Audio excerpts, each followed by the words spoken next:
Machiegni kendo nyakora mogo wadhi nyime gi weche manyien. Duol mar kata riwruok mar jochiw thieth e pacho ka KMPDU timo nonro ewi masira mar miyo manyo konyore bath apaya bang' rem yudo resruok mar thieth e osiptal moro manyo tere kar dak ma Kahawa Wendani. Lilian Atieno ni kod ler mathoth ewi wachni.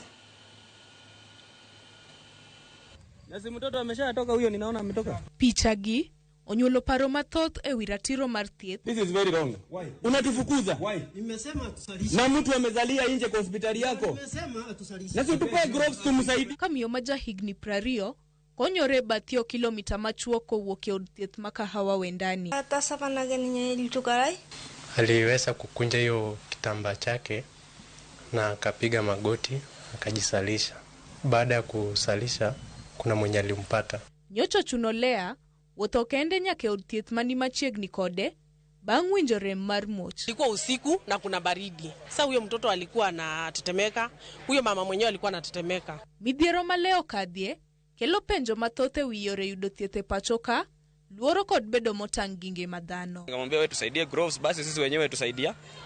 Daktari ule aliniambia pale hawafanyi hizo services. Nikamwambia basi hizo gloves niuzie basi. Akaniambia hapana, nyinyi tokeni. Kwanza alituambia na madharau sana, akatuambia get out of here. Giko neto nyocha giting'o lea nyaka od thieth mar St Joseph.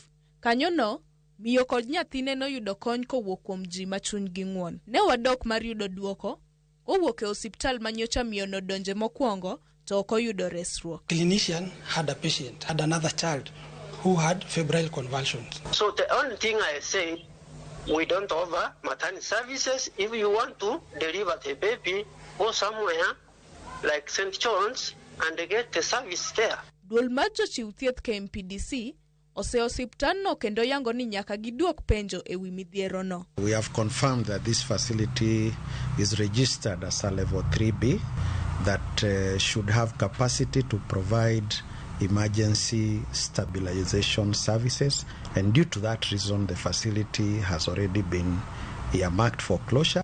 Lilian Atieno, Ramogi TV.